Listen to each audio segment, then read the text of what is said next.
नमस्कार. संस्कार. संस्कार या शब्दाची आजकाल मोठ्या प्रमाणावर खिल्ली उडवली जाते. खरं तर अशा मागासलेल्या विचारांची आवश्यकता आहे का असंही बोललं जातं. संस्कार ही कृतीच मुळात सतत करायची असते आणि ती होत असते. जसा जसा माणूस वाढत जातो ना तसे तसे त्याच्यावर वेगवेगळे संस्कार होत असतात. भाषिक संस्कार होत असतात, वर्तनाचे संस्कार होत असतात, नात्यांचे संस्कार होत असतात आणि या सगळ्या संस्कारांना घेत घेत माणूस पुढे घडत असतो. धर्म म्हणजे तरी काय आहे? धर्म हेच संस्कार करत असतो. आणि धर्म या शब्दाचा अर्थ काय आहे? धारयति इति धर्मः. जे तुम्ही धारण करताना तोच असतो धर्म. मग नीट वागणं हा असतो धर्म. इतरांशी चांगलं वागणं हा असतो धर्म. आपली कर्म अत्यंत आनंदात करणे हा असतो धर्म. काम करताना बलोपासना करणे हा असतो धर्म. एकमेकांची ओळख करून घेणे हा असतो धर्म. शिक्षण घेणे हा असतो धर्म. ते देणे हाही असतो धर्म. आणि याच धर्माच्या सगळ्या गोष्टी नीट करता याव्यात यासाठी हिंदू धर्मामध्ये 16 संस्कारांची रचना करण्यात आली आहे. आता ही 16 संस्कार काय आहेत आणि का आहेत हेच आपल्याला या भागामध्ये नीट समजून घ्यायचं आहे. मंडळी, 16 संस्कारांच्या मध्ये त्याची विभागणी आपल्याला करावी लागेल. म्हणजे खरं तर अनेकांना 16 संस्कार कोणकोणते हे समजत नाही. नुसतंच आपण सगळे म्हणत असतो की 16 संस्कार होतात, 16 संस्कार होत असतात. ही 16 संस्कार कोणती हे सगळ्यांना ठाऊकच नसतं. कोणकोणती आहेत 16 संस्कार जरा नीट समजून घेऊया. मुळात माणसाचा जन्म होण्याच्या आधी म्हणजे या पृथ्वी तलावर तो येण्याच्या अगोदर गर्भात असताना 4 संस्कार होत असतात. या 4 पैकीचा एक संस्कार तर गर्भात येण्यासाठीचा आहे. पहिला संस्कार असतो गर्भाधान संस्कार. गर्भाधान ही अत्यंत सुंदर संकल्पना आहे. हे खरं तर आपल्याकडं अनेक लहान मुलांना गर्भाधान संस्काराच्या वेळेला थांबू दिलं जात नाही, त्याच्या यागाच्या वेळेला. त्याची कारणं मला नाही कळली अजून, पण खरं तर हे समजू द्यायला हवं. भागवताच्या 8व्या स्कंदामध्ये पयोव्रत नावाचं एक व्रत आहे. त्यात संयमित जीवन, सात्विक जीवन, भोगमुक्त विचार आणि त्यात महत्वाची गोष्ट सांगितली. संयमित जीवन, सात्विक जीवन, भोगमुक्त विचार. जिथे गर्भाधान संस्काराच्या वेळेला स्त्री पुरुषाच्या मिलनाचा विषय होत असतो तेव्हा भोगमुक्त विचार ही संकल्पना आहे. जरासं अवघड वाटतंय ना? ज्या भोगातूनच निर्मिती होणार आहे तिथे भोगमुक्त विचार कसे येऊ शकतील? तर हो, स्त्री ही राष्ट्राची जननी आहे ही भावना पहिल्यांदा मनात आणणं आवश्यक असतं. जिच्या गर्भात मी आता बीजरूपाची पेरणी करतो आहे त्या गर्भातून या समाजाला, माझ्या परिवाराला उपयुक्त ठरावा असा पुत्र अथवा पुत्री जन्माला यावी अशी कल्पना करून स्त्री संग करणे एक मांगल्याचं प्रतीक आहे. तिच्या गर्भात माझा अंकुर, संयुक्त अंकुर उदयाला येऊ दे आणि त्यांनी सगळ्या कुळाचा, समाजाचा, देशाचा उद्धार करण्याला एक काम करू दे अशा आशयाची कल्पना करून गर्भाधान संस्कार केले जातात. आणि हे गर्भाधान संस्कार पहिला संस्कार ठरतो. इथून गर्भाची पेरणी सुरू होते. खूप उदात्त कल्पनेनं पेरणी सुरू होते. भोग या भावनेतून नव्हे. हनीमून, मधुचंद्र या सगळ्या संकल्पना रोमॅन्टिसिझम म्हणून तुम्हाला बऱ्या वाटत असल्या तरी त्यातल्या संस्काराचा आणि उदात्त भावनांचा विचार केला पाहिजे. पुढची नंतरचा संस्कार आहे तो म्हणजे पुंसवन. या पुंसवन संस्काराला काय म्हणायचं? गर्भधारणा झाल्यानंतर दुसऱ्या आठवड्यापासून पुढे हे मूल, गर्भात जे मूल आहे ते शारीरिक आणि मानसिक दृष्ट्या सक्षम व्हावं यासाठी केला गेलेला संस्कार तो असतो पुंसवन विधी. पहिला गर्भाधान, दुसरा पुंसवन. तिसरा आहे अनवलोभन. हा अनवलोभन विधी देखील अत्यंत महत्वाचा आहे. अश्वगंधा जी वनस्पती आपल्याकडे आहे, त्याला मराठवाड्यामध्ये ढोरगुंज हा शब्द वापरला जातो. बहुतेक ठिकाणी अश्वगंधा हा शब्द आहे. अश्वगंधा वनस्पतीच्या पानाचा रस गर्भवती स्त्रीच्या उजव्या नाकपुडीतून सोडायचा आहे. हा उपचार आहे. हा केवळ संस्कार नाही आहे, हा उपचार देखील आहे. आणि या उजव्या नाकपुडीत सोडून हा अनवलोभन नावाचा विधी करायचा आहे. त्यानंतरचा चौथा विधी आहे सीमांतनयन. आता सीमांतनयन आपल्याकडं सोप्या भाषेत डोवाळ जेवण. गर्भवती स्त्रीला आनंद वाटेल अशा सगळ्या गोष्टी करायच्या. गाणी होतील, छान वाद्य वाजतील, तिला आवश्यक असलेल्या गोष्टी खायला घातल्या जातील, तिला आनंद वाटेल अशा सगळ्या गोष्टी करायच्या. 16 संस्कारापैकीची ही पहिली 4 संस्कार आहेत, ज्यामध्ये गर्भाधान, पुंसवन, अनवलोभन आणि सीमांतनयन, ज्याला आपण डोहाळ जेवण असं म्हणतो. आता या गर्भावस्थेतील पहिली गर्भावस्था होण्याचा संस्कार आणि त्यानंतरचे 3 गर्भावस्थेतील संस्कार. आता त्याच्या पुढे मूल गर्भावस्थेतून मोठं होईपर्यंत 6 संस्कार सांगितलेले आहेत. मोठं म्हणजे पहिल्या वर्षापर्यंत, पूर्ण मोठं नाही. जन्मल्यापासून पहिल्या वर्षापर्यंत 6 संस्कार सांगितलेले आहेत. तीही यादी मी तुम्हाला वाचून दाखवतोय.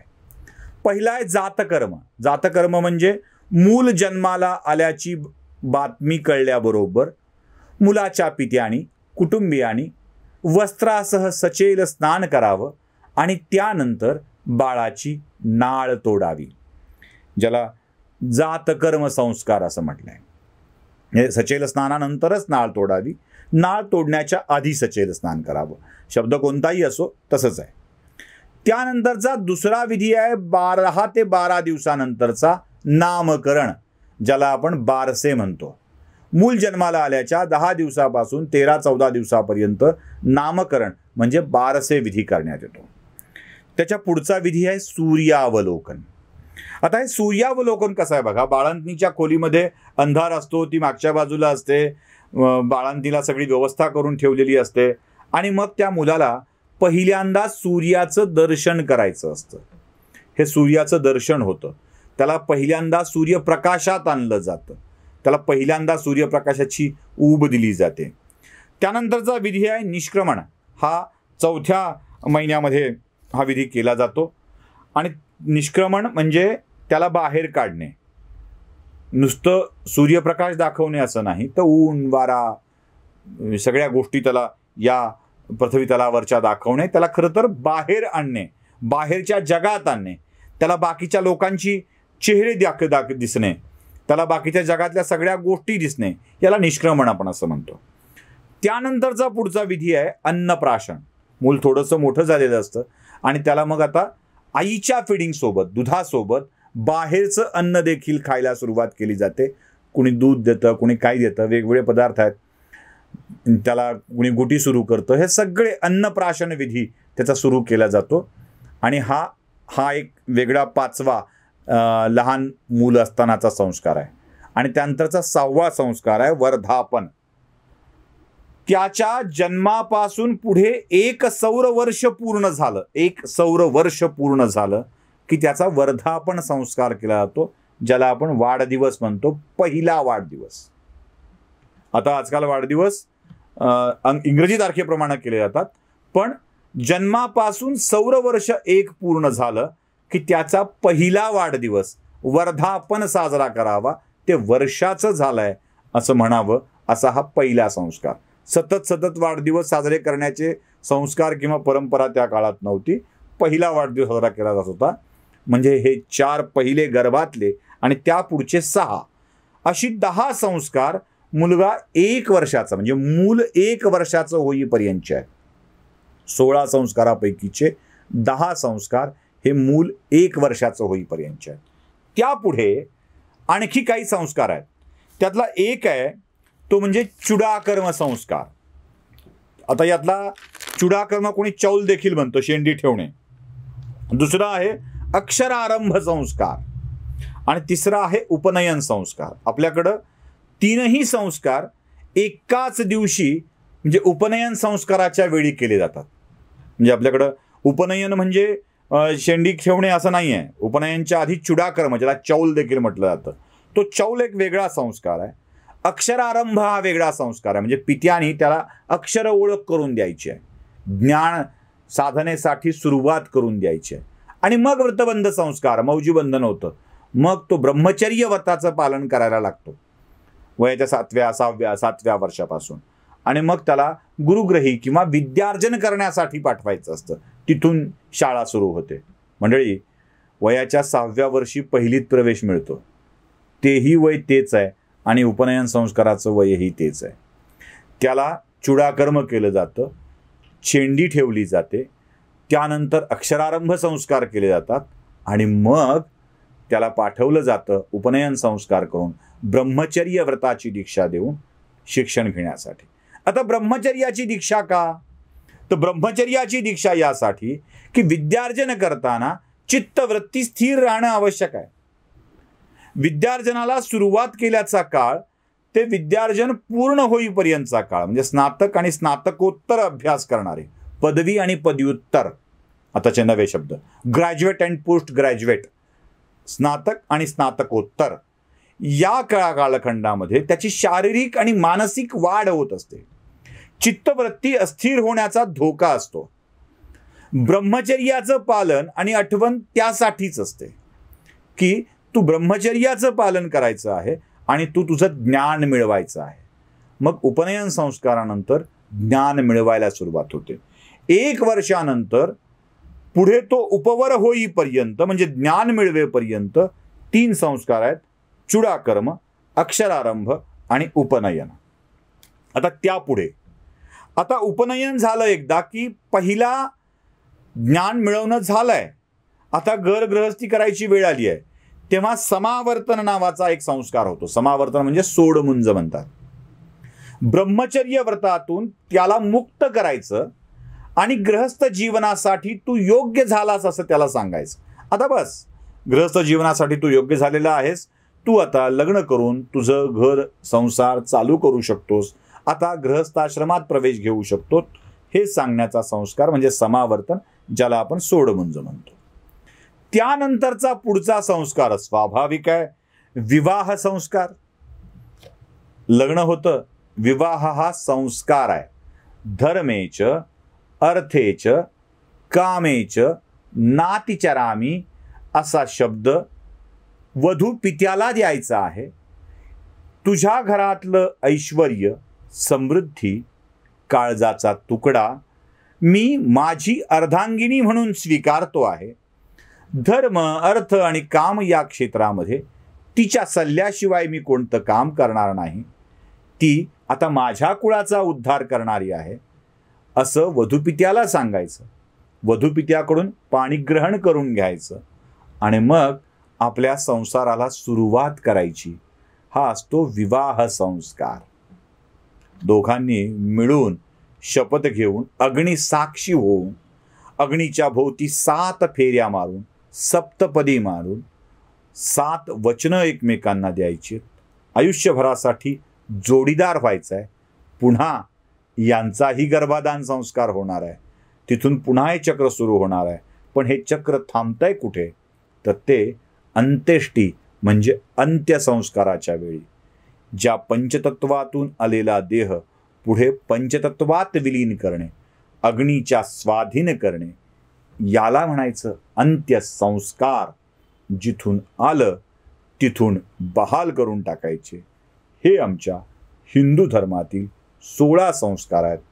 ते तुम्हाला माहीत असावेत यासाठी सुरुवातीला मी हा मुद्दाम एक एपिसोड केलेला आहे. जन्माच्या आधी 4, पहिल्या वर्षापर्यंत 6, ज्ञानकालावधी 3, संसाराचे 2 आणि शेवटचा अंत्यसंस्कार, अशा या 16 संस्कारांनी परिपूर्ण झालेला व्यक्तीच खरा धर्माचरणी असतो. आणि हे सगळं पुढे काय आहे ते देखील आपण नीट समजून घेणार आहोत. नमस्कार.